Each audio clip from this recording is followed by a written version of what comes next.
Any other grievances to air? I don't think so. Well, Okay. always. Always. Yeah. When do we not? Always. When do we not? Truly.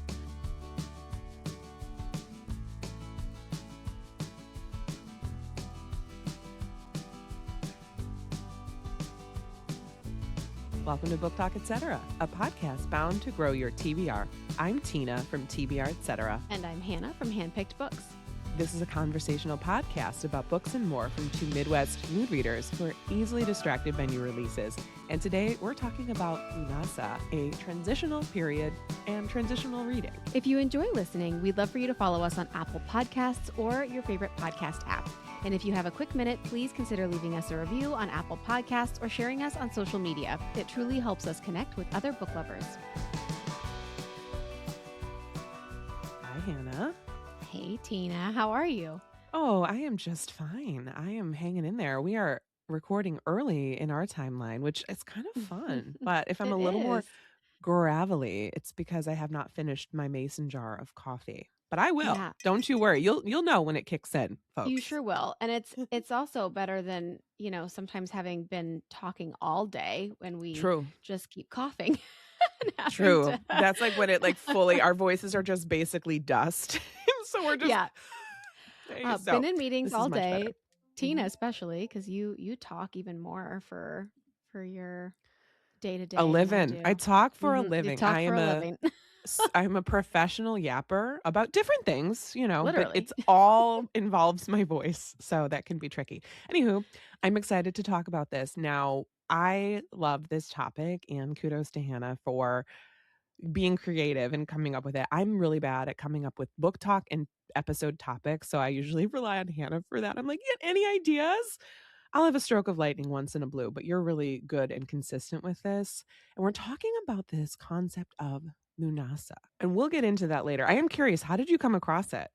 I first came across it because I follow a lot of people on TikTok mostly, but Instagram too, that kind of share like spooky, scary stories or even like submissions or things like that. And I heard one creator, I wish I could remember her name. She does submissions and then she'll share like a scary story that people submit Yeah. to her. Yeah. And she talked about it. And then I liked that post. And then I kept seeing things pop up in my feed about it. And I was like, what is Mhm. this holiday? Yeah. And so I looked it up and did some research on it. And I was like, this would be a great book talk topic because it's so Ah, specific, but not specific enough that it doesn't feel too niche or specific, right, basically, right. is what I'm saying. And I feel like there is a whole like subgenre almost of books that could fit into this topic, which, we'll get into when we get to book Yeah. talk. But I am excited about it. I am too. And when I first saw it come across my desk, if you will, I was like, what would I read for this? And then immediately I was like, oh, I have like 4 ideas right off the top that are Yes. on my TBR. And I'm really happy because the 2 that I read for this are perfect. One is like potentially the definition of this season. The other one, Oh, I though, love that. they both are really, really, they both really fit the bill, though, which I am pumped about. Oh, But yay. before we really dive into that book talk and tell you about our books, I will first tell you what I have been loving lately. And I am actually going to credit a past BTE guest for this idea. It's Phoebe. Oh, Um, nice. so Phoebe from Read and Write, she shares some great tips in her stories. And one day she was like, I live by my notes app in my iPhone. And I was like, wait a minute. You can have subcategories in your notes app. And for some reason, I just never knew that. I too live by my notes app in my iPhone. I mean, Hmm. when I tell you I put content ideas, shorts, YouTube, podcasts, day to day, recipe, whatever I am thinking of, I put it in these notes. They've never been organized because I did not know that that was an option.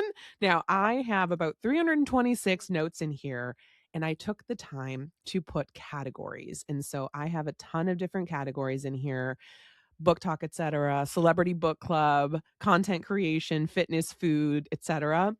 And you can put little emojis on there. And then what I Oh, did was, nice. I just sort of went in to every single note and I audited my notes system. And I was like, okay, what topic does it go in? What topic, can I delete this? Sometimes it's just like where I parked for that day. I'm like, okay, I don't need to keep this one forever. But I have found this to be so flipping helpful. I mean, breaking news, Mm. use folders in your phone. But specifically, if you're somebody, I mean, the way that I've really been loving it is I am obviously a content creator. And I always have these little ideas for whatever, shorts generally, like little videos. And I'm like, gosh, where do I put that? Where would I put that? I've tried spreadsheets. Y'all know I can't really keep up with a spreadsheet. Mhm. I certainly have my notebook, but a lot of times I come up with my best ideas when I'm in bed at night. My phone's like this. So I've been always keeping them in my notes app. But now I have 105 ideas of shorts that are just living in here, and when I complete them, I just put a little check mark. I am delighted by this system. And I just wanted to suggest that if you are somebody that uses your notes app, there are ways to make it more aesthetic, but also more functional. And I don't know if everybody knows that. So wanted to share it. Truly, it's been so fun to organize and categorize these notes. But my loving lately specifically is categories for the notes app on my iPhone. Yeah, I didn't know that you could do that either. And I feel Good. like any small tip like that, it's so underestimated how much it can help your organization.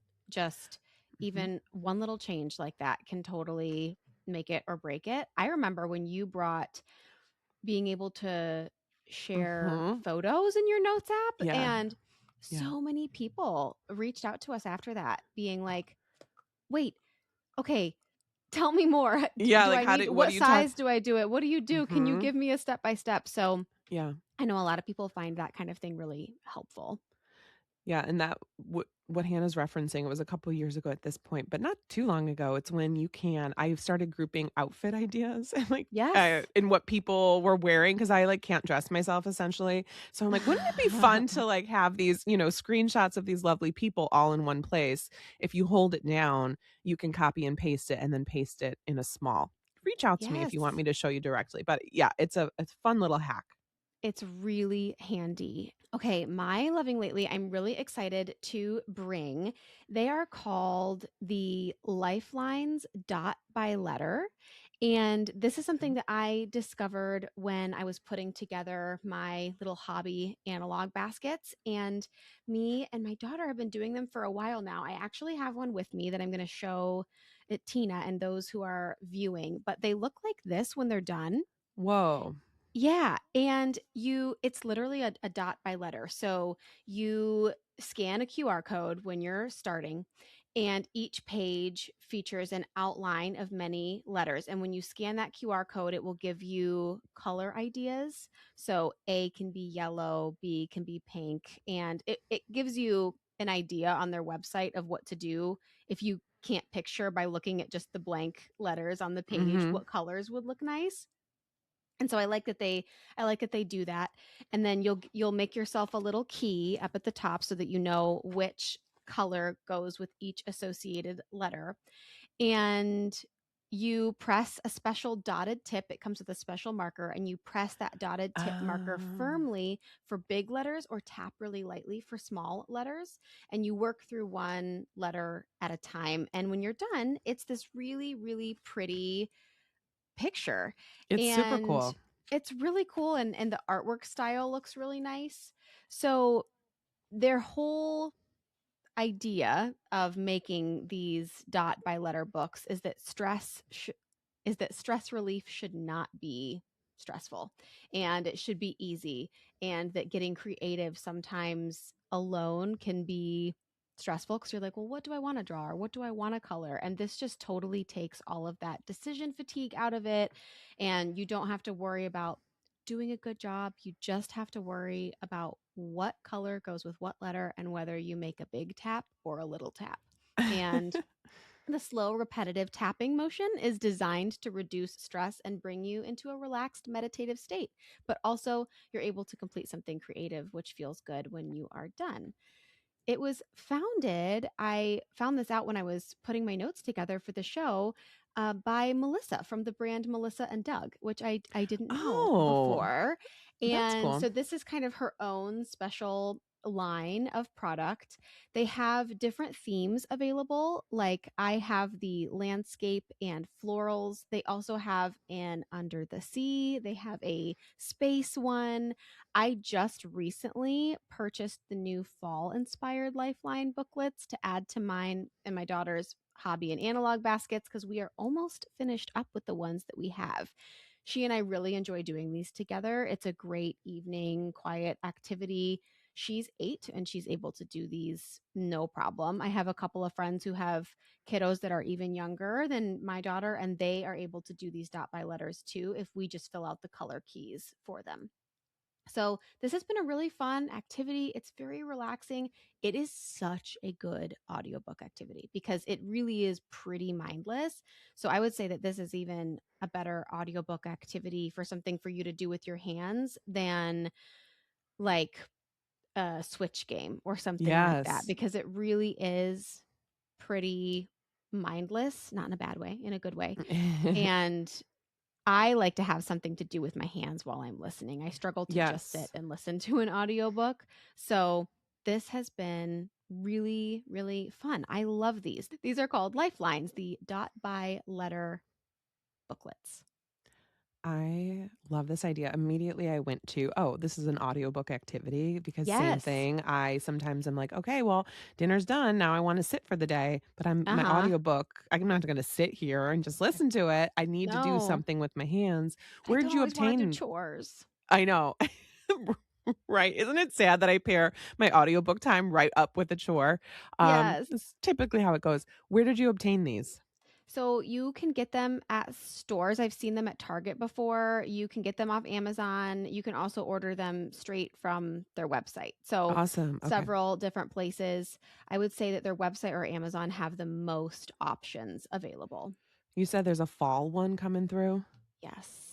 Which I want I that will link one. in our show notes. That's the one that I'm Okay. gonna link for us. I want it. Okay. Yeah. Sounds good. Gosh, I love that. And you're so good with the analog basket. It really makes me want to up my analog basket game. I love them. I love them. I love them too. So I love the concept. I love the idea. I don't quite have mine ready. I have one, but I don't use it because, that would mean slowing down for a mom. Anyway, do you want to get you Do guys fill want it with to audiobook activities so that you can Yes. technically work while you do the Yes. relaxing things. No, you're absolutely right. Buckle up, baby, because All I right. am ready to tell you about my latest read. Okay, Oh, yay. it's Fruitfly by Josh Silver. This was one of the Nice. books that I selected for August Books on the Radar, and I had a feeling this was going to be in my wheelhouse, and I was right. This one is about Mallory. Mallory is an author.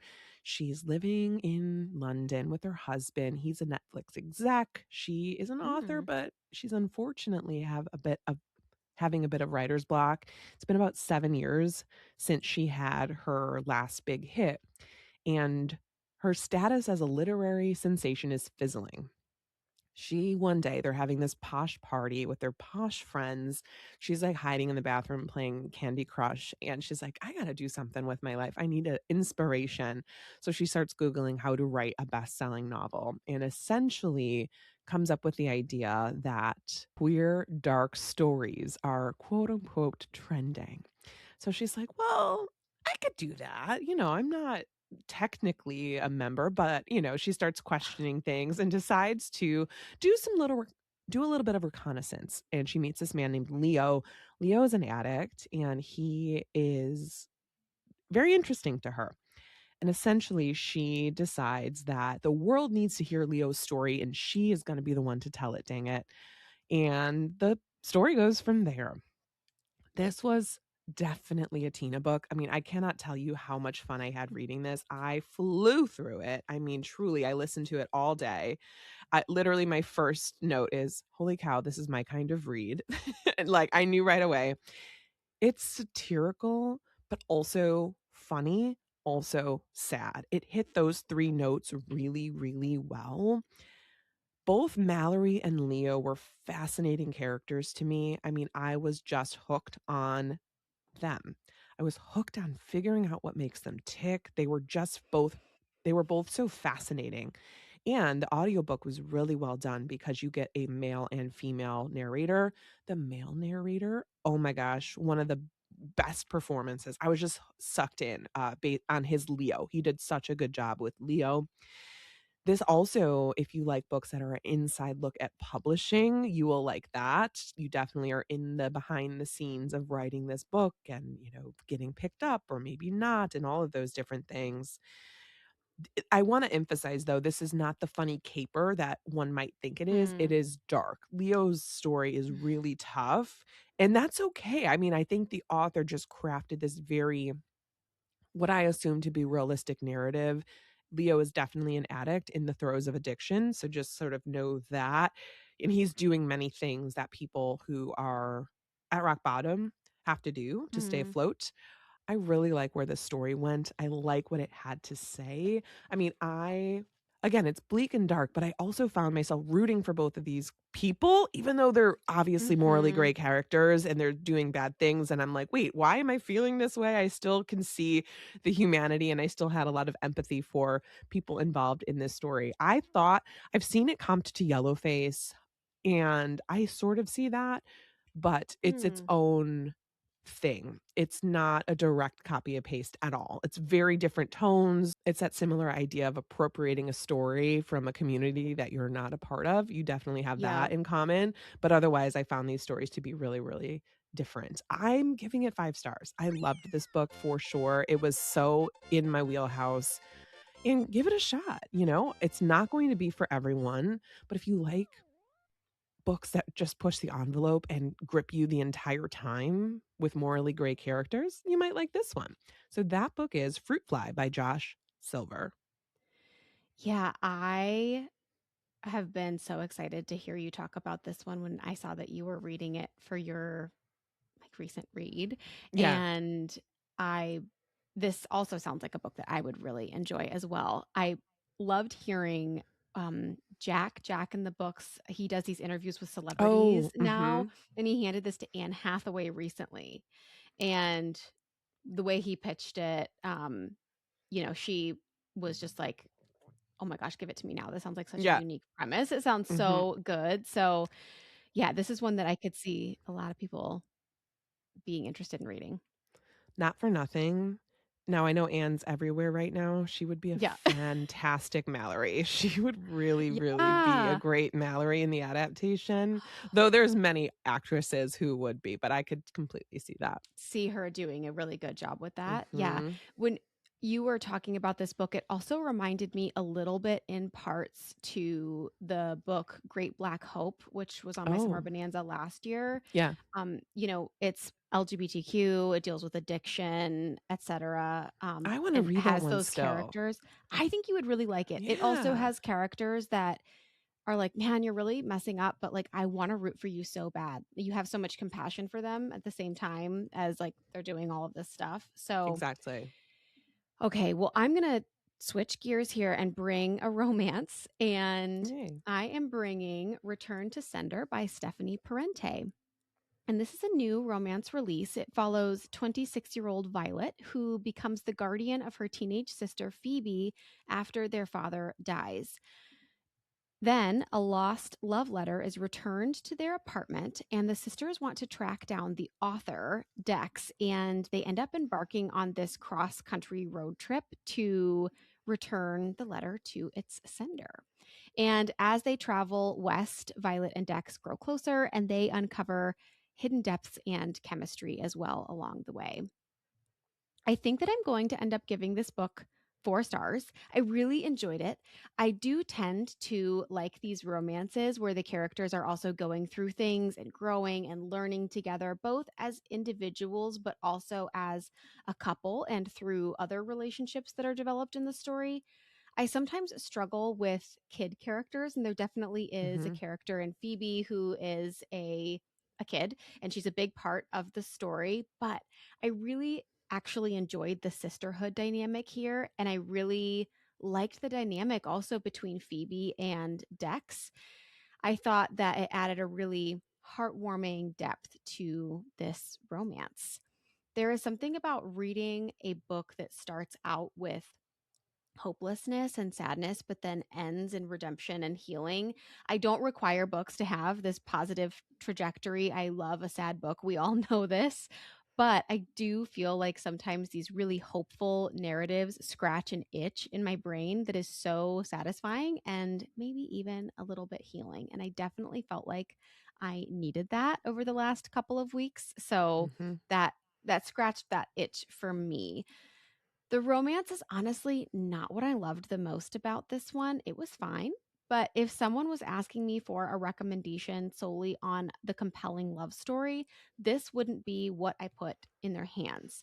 However, I would recommend this for anyone looking for a heartwarming story on grief and healing that had a happy ending and happened to have some romance splashed in as well. I would personally compare this to one of Catherine Center's older books, if you're familiar, or Yeah. maybe even an Abby Jimenez with just a less strong romance plot line, in my opinion. Overall, though, I would recommend this. I thought it was a really sweet story, and that is Return to Sender by Stephanie Parente. You know what, though? That early Catherine Center is my Mhm. romance speed. I loved early Yeah, Catherine Center. me too. Me too. I say early as though I'm like snubbing her more recent stuff. I have no idea. I just read I maybe haven't the read her first more 3 recent books. stuff. Yeah, same here. I wonder Hmm. why. Anyway, probably Oh, the synopses or something. I was like, I don't know. And I lost track of it, but definitely know what you mean when you're saying early Catherine Center. That is a compliment. Well, well, gang, you want shall to talk we? about Lunawasa? What is it? Lughnasadh. Yes, Lunasa. this is a ancient Gaelic festival that is celebrated typically on August 1st, and it marks the beginning of harvest season. So people kind of quote unquote celebrate or honor this season between the summer solstice and, well, August 1st, so after the summer solstice, until you get to the autumn equinox. It is one of the four major seasonal Celtic festivals, and it honors the first fruits of the earth. So, when I think about this in terms of reading, I was talking to Tina about it when we were first talking about this idea for an episode, where I kind of feel like this season between August and the end of September feels like a reading season that's similar to December, where you're like, do I Mhm. continue with my summer reading or do I start to step into fall books? I feel like this shift from high summer into the late harvest season brings this distinct atmospheric transition. And I think in books, it can be channeled in a few ways. I think it could be very vibey, like this golden abundance or community driven books. I feel like it could also be more of like the late summer gothic where you're dealing with like really heavy heat. August is one of the hottest books or hottest seasons of the year. You could do more of like the strange customs or even folk horror, which I feel like can lean a little bit more into Mhm. cozy ish. It's not quite that really deep, dark horror. And I think that you could really do any group or story that focuses on transition or nostalgia or, coming of age or even books with older characters who are reflecting back on their lives. So that I've been talking for too long now. And No. I want to hear what you think about Mhm. this season of reading. No, that's exactly where I went with it, right? It's that this season of transition. It actually was a perfect reading experience for me at Oh, this good. time because, as you all have heard, I'm sure south suburbs of Chicago into Northwest Indiana have been Hmm. battered this August with It's been storms. going We through had it. 2 Hmm. tornadoes come through, literally tornadoes come through our town. Thank goodness. It could have been worse and we're okay. Hmm. But it is this moody, rainy. I mean, I'm talking every day. It's rain. And I'm like, oh my gosh. For me, when it's like that though, I'm like, I do need my reading to mirror it. Like I can't be reading Hmm. a beach read right now because I'd be like jealous, Where's the beach? essentially. Where's the beach? Where's the sun? So I really like that these 2 books that I have actually sort of pulled me into not the depths really, but they're just a bit maudlin, reflective, Mhm, mhm. and transitional. And I think that's where I went with both of these picks and it worked out. It worked out. Good. I really, really enjoyed both of my picks too. And it worked really well for me also.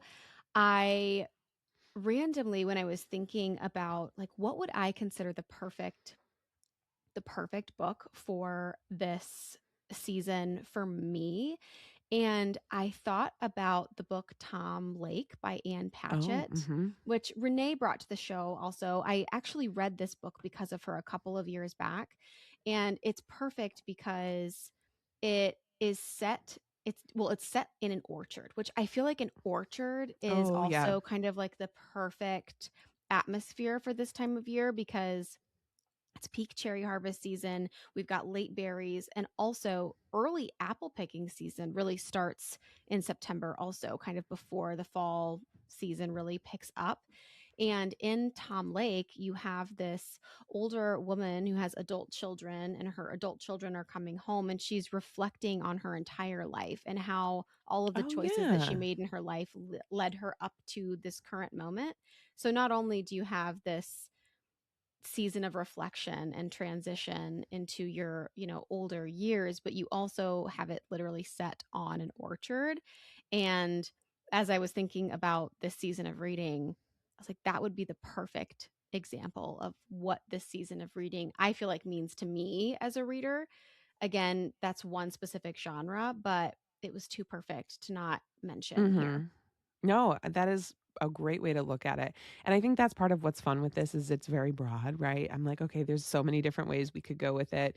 One of your Yes. books, I was like, no, you need to bring that for this topic because it's Yes. so perfect. At And I'm least it going sounds to. perfect. Yeah. And I hadn't read it, but based on the synopsis and cover, I was like, yeah, I think this is going to be perfect. There's also, games and feasts, athletic contest. Oh, yeah. Mhm. I don't necessarily have anything fun in either of mine, but I do, for the one, have themes of community for sure. I have themes Mhm. of living off the earth and sort of that abundance and paying homage and whatever. I mean, I think it's one of those things. It's like you said earlier when you were introducing it, it's a niche, but it's not, once you start looking, it's not too niched down. Exactly. Yes. My two picks, I have one that is a gothic, it's a gothic literature, it's a gothic Mhm. classic that I'm going to bring. And then I have another one that is a like time travel love story that is, it's literally, well, it's Celtic and it's also just very atmospheric. And both of these books that I'm bringing, I feel like definitely have themes of transition and growth, and I think fit perfectly for this theme. So I'm excited. Well, let's get into it. I'm going to tell Let's you dive about my in. first one. Now, earlier I said something. So, earlier I said that I loved the reading experience. And while I would say this book was not a 100% five-star read for me, I still enjoyed the reading experience. And I got a copy from the publisher. I'm just going to pop it out right here. They actually sent it's The Wild Beneath Oh, by Kelly yes. Anderson. They actually sent me some, oh my gosh, like a little signed sticker for the book. And it's got this other stuff too. But The Wild Beneath, this one was Reese's pick for August, and the cover is stunning. The cover is really excellent for this one. And what the book is about. Oh my God, look at this. I'm discovering together these in pages are really colorful. There's a drawing, like kind of a watercolor almost of a sailboat. It's really lovely. But let me tell you about the story itself. You are following a young woman named Annie. It's set in the Pacific Northwest, and Annie grew up on a sailboat. She grew up with her two parents, and they were these sort of free spirits. They navigated by the stars. She was trained she learned everything she needed to know on the boat. She never went to traditional school. She swam with sea creatures, and she had a best friend that would visit. His name is Evan. And then a tsunami comes in and sort of upends everything that Annie holds dear. She ends up getting stranded on land with her grandmother and starts to realize, okay, the way that I grew up is very different than how Mhm. others did. And then from the wreckage, there is this man named Walker who comes to shore, and he is very different. And he basically upends her life because she feels a connection to him that she hasn't felt with anyone before, even her best friend, Evan. she sort of gets torn between Evan and Walker. I wouldn't call this a romance at all. I wouldn't. It's sort of a love triangle, but that's not the main themes of this. It really is more of this, honest. I'm looking at the synopsis now for the first time. It's given you a Mm-hmm. lot. So I'm like, let's maybe not go all the way through that.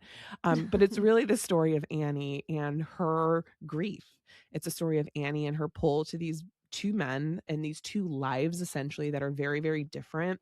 What I thought was so great is that Annie loves the sea. That is like who she is, essentially. And Walker also is of the sea, like literally, like he, that's where he came from.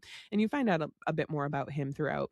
This other man who she's always had this love for since they were children, Evan, his family owns the logging business in town and literally of the land. So you've this one man of the sea, one man of the land, and she's really torn between these two versions of herself. I thought the book did a great job in that exploration, in that coming of ageness of it all, where you're really questioning who am I? How did I get here?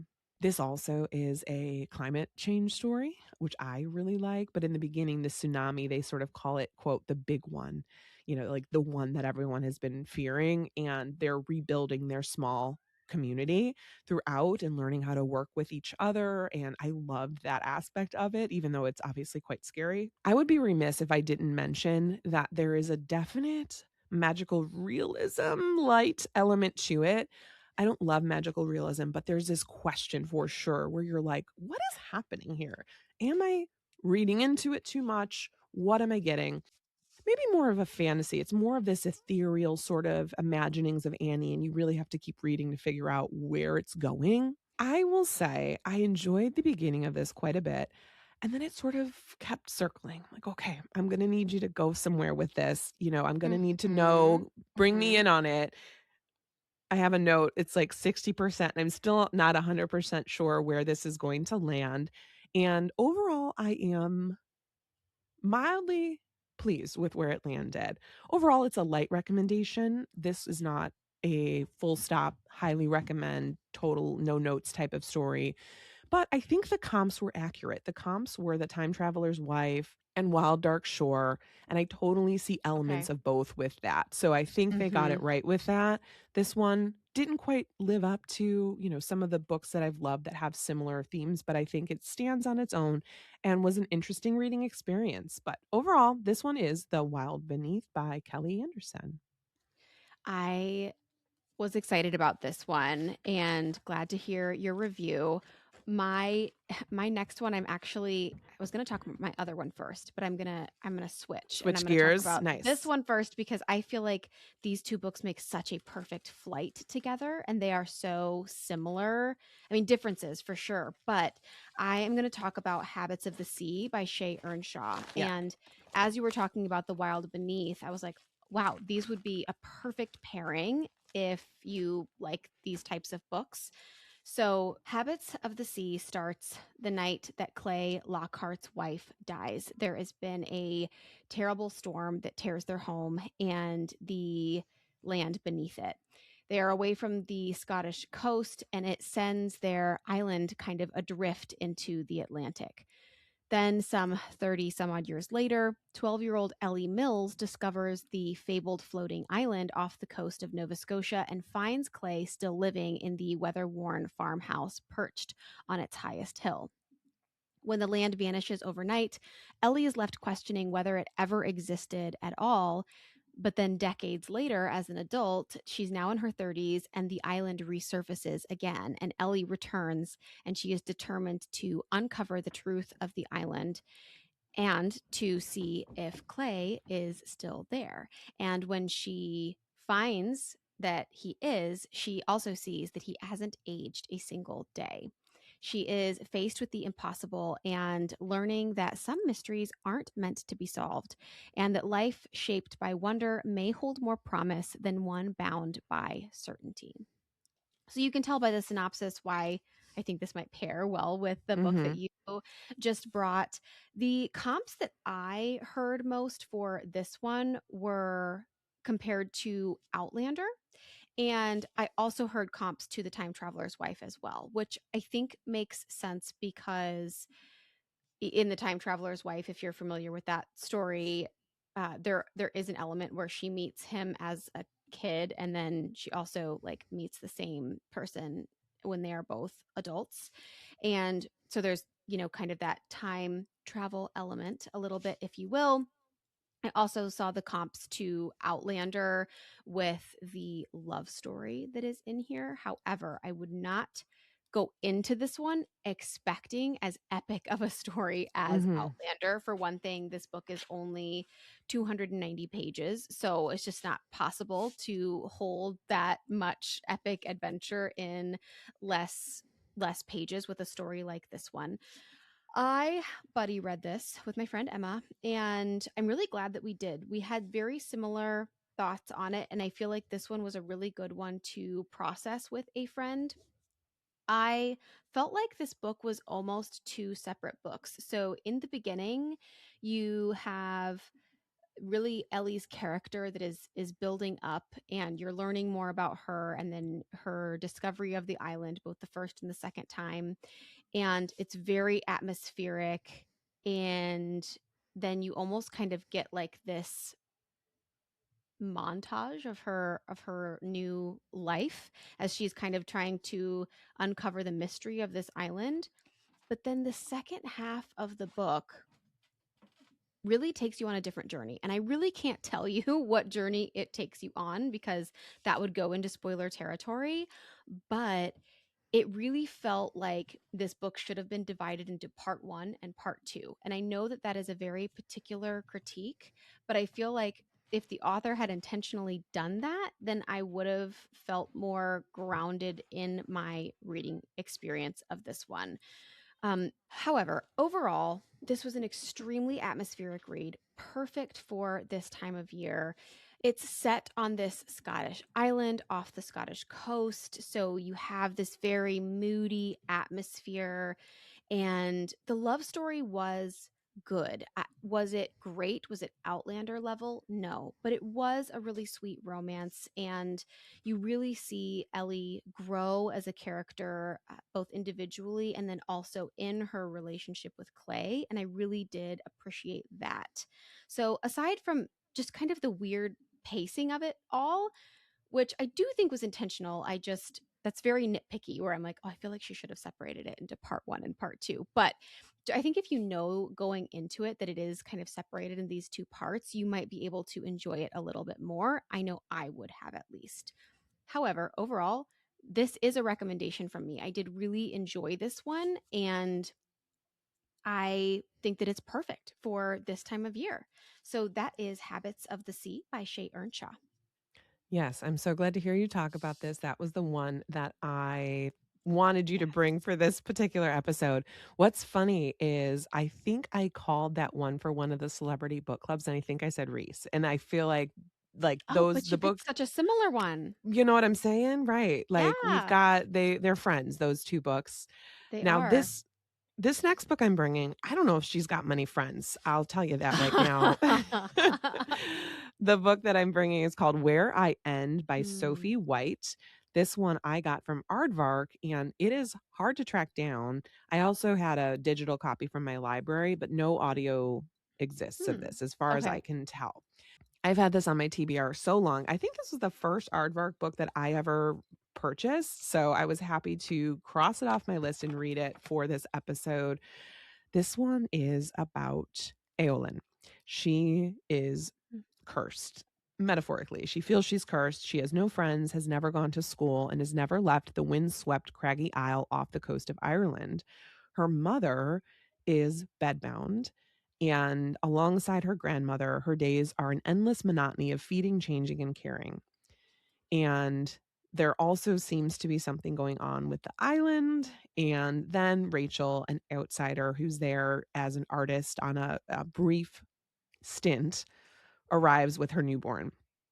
And this really changes things for Aelin. She starts to realize, oh, life can be bigger than what I am currently experiencing. So Rachel arrives, and it really awakens this understanding of the greater world within Aelin, and things go from there. This is a Irish Gothic story. This one was very interesting. Okay. It's written in this way that you're almost not quite to the stream of consciousness level, but definitely you realize that you are following a main character that may have some other things going on. She's not the Mm-hmm. most of this world. She's doing her thing, but this is tough to read. It's very grim. Specifically, they call the mother bed thing. And that I just had a really hard time with. The mother is essentially incapacitated and they have to move her and change her and do all of the caretaking things that one has to do. And it's hard to read. The woman, the main character is 19. So she's young and again, quite sheltered. But I was like, oh boy, the grandmother is an interesting character as well. And you just feel this sense of secrets this whole time you're reading it. There's secrets going on, and you're not 100% sure where it's going to land. And eventually, you do get some answers. I call this slow burn psychological horror. And it did get repetitive, but again, I think that was the point. I think the author was trying to illustrate the monotony of caretaking and, really how selfless it can be. And it was tough. It was tough to read for a lot of different reasons. There were definitely a few scenes that made me say, what the heck is going on? But in a good way. And I thought this concluded very nicely. I'm sort of I'm not sure. I finished this moments before we started recording, so truly I'm fresh off my reading experience. I think it's a light recommendation, but this also is a motherhood story. So please, if you are at all concerned with postpartum or any postpartum depression or motherhood, early days of motherhood, be careful reading this one because it gets dark. And it's again a lukewarm recommendation question mark, but this book is Where I End by Sophie White. Yeah, I could see how a book like that would be hard to widely recommend just because of Yes, the topic alone. exactly. Even if it was one that you were like, this is a really good book, or I, got a lot out of it. It's always books like that too that I'm like, I don't want to say I enjoyed it, right? Correct. Because this was Exactly. a tough read, but that doesn't mean that I didn't get a lot out of it or think that it was a good book. And honestly, too, I would be remiss. Some of the sections and reflections are beautiful. I mean, the writing really does Mm-hmm. have these moments of, oh my goodness, this is a gorgeous way of writing. Gorgeous slash really macabre, but insightful Sure. way of describing this. What's funny too, I discovered this author also writes, I think, romance. And so I'm like, wow, Oh, okay. you Interesting. contain multitudes for sure. Yes. Well, speaking of characters that contain multitudes, I am going to be bringing a book that I've been reading for a really long time. And I am excited that I have finally finished it and I'm able to bring it to the show because I think that it is perfect for this time of year and times of transition. And that is Jane Eyre by Charlotte Bronte. I'm holding it Oh, up for Tina. I've annotated the crap oh, out of this book. She's gorgeous. I loved her. oh And my I have gosh. just really been enjoying my classics era. And honestly, you have too, Tina. I I have to. Look at me love this go. for us. I I know. know. Bring that book closer to me. I want to see the tabs. Oh yeah. Hannah's I got it. haven't finished. It's I've stunningly marked annotated. Oh, I've marked a few pages in the back that I still need to go back and write, but I needed to finish this for the show. So I was like, yeah. I'm gonna just mark what I need to still go back and tab. Yes. But yeah. The same thing with this one. I was like frantically trying to finish. I was like, I don't have time for tabs. I was just like turning over my little corners. Oh, So, but it looks yes. great, Han. But thank you. I'm excited to go back and spend more time finishing annotating this because I am already looking forward to returning to Jane.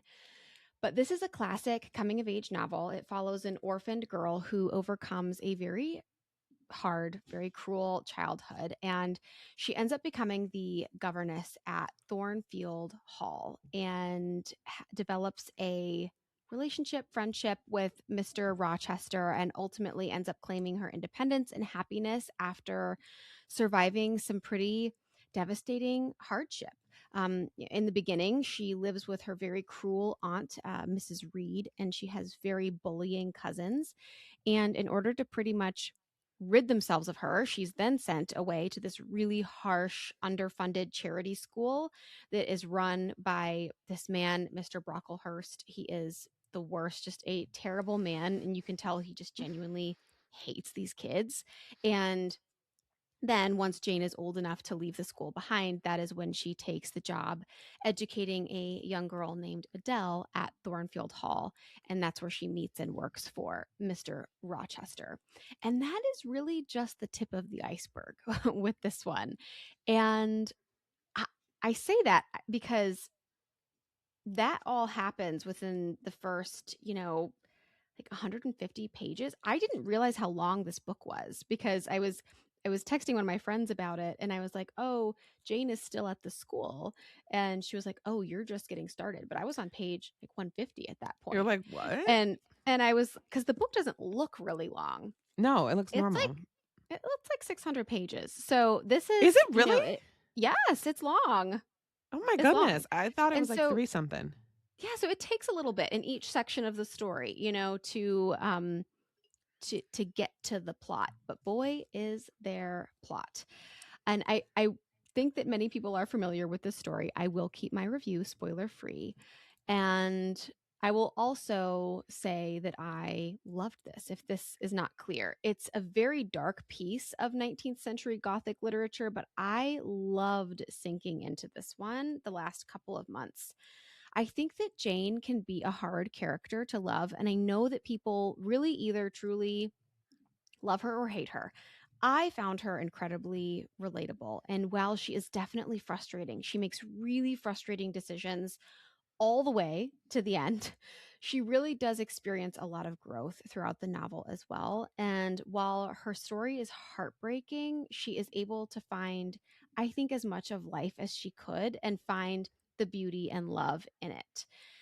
Jane ultimately really finds her growth in discovering her identity outside of these really black and white extremes. There is this motif used throughout the story of fire and ice, or red and white. And these kind of represent this side of Jane that she's constantly trying to suppress, that fire. And then this other extreme that she really admires, but ultimately feels like is unattainable for her, or that she'll never be able to achieve, which is kind of this like serenity, this peaceful, um, this peaceful serenity, which is like the ice and the white color that is constantly mentioned throughout the book. And there's just this very frequent tug and pull of this identity crisis that she's having throughout the entire story. And that was really interesting to pull out of the text and unpack while I was reading it. That's what a lot of these tabs are, is this mention of fire and ice, white and red. And I thought that that was really interesting and fun to pick out. The relationship between Rochester and Jane was honestly kind of funny and hard to understand. He was pretty much just incredibly rude and demanding and condescending to her, and she was just constantly telling him how ugly he was. And, but they had a special connection. They had a special connection, apparently. Special. Um, very special indeed. But it's also funny, like listening to their conversations and reading them. I'm just like, wow, they are really mean to each other, but had like a telepathic, connection with one another. So pop off, I guess. But outside of Jane and Rochester, the side characters in the story are really great. The writing is outstanding. The plot, if you're unfamiliar, is outstanding as well. There's a mystery that you're trying to unpack in here that I didn't even mention or get to. You The plot also gets pretty messed up. You're not going to want to be. You're going to be angry at these characters. You're going to be angry at the atrocious things that they do. The plot just has a great mystery, and you are going to find out some things that have been going on that are pretty spicy. And that just makes for a really great story, in my opinion. I'm loving my classics journey, and I can't wait to read more from the Bronte sisters. So that was a little bit of a chaotic review, but hopefully fun for you all to listen to. That was Jane Eyre by Charlotte Bronte. I feel like with the classics, chaotic reviews are the only way to go with it You because, have to. people, we've studied the text, but you want to hear us react to it. That's kind of how I felt with East of Eden. I was like, I don't know, loved it. Listen, good versus evil, A Garden little of bit of Eden, this, a little bit of that. come on, pick it up. Yeah, the best. Right. No, but I loved hearing you talk about that. And again, we encourage your annotation journey, whatever it looks like. I just did a video on how I annotate. Yes. And, Love that. I think I mentioned it in a previous episode. It's out now it's pinned to my Instagram if you are curious. Yes. I loved that video. Thank you, friend. Are we Yeah. ready to wrap it up with our shelf Let's do editions? it. Oh my gosh. Look at us go. Look at us go. I have a fun little trio for my shelf edition, and I am showing a group of 3 Oh, fun. books. Yes, these are 3 noir classics from Japan's Agatha Christie. So I have Ooh. Tokyo Express, Suspicion in a Quiet Place by Seicho Matsumoto.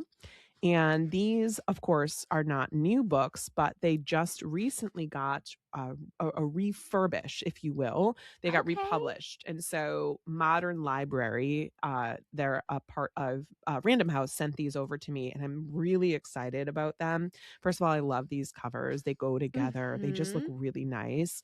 These are novels in translation. A Quiet Place explores institutional bureaucracy, class tension, and hidden dark motives. You have Suspicion, which is a psychological exploration of doubt, guilt, and ordinary lives under pressure. And then you have Tokyo Express. This is a tight procedural mystery involving an apparent double suicide on a remote beach, where a sharp detective uncovers a crucial timetable flaw.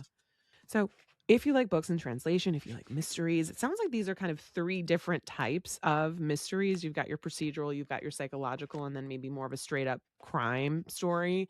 But I'm so curious to try any one of these. And I thank the publishers for sending these over. These are really, really cool. And I'm excited to dive in. These books are 3 books by Seicho Matsumoto as released by Modern Library. I have my eyes on those as well and also requested them, but especially because of Tokyo Express, because as I Mhm. have looked up classics and ones that I want to add to my library, this one is recommended by a lot of classics readers that I follow on social media and that I've seen in a lot of, blog posts and things like that of classics that are really accessible and have great plots. I see Tokyo Express listed a lot and Mhm. often. So that is exciting. Maybe that's where I'll start then.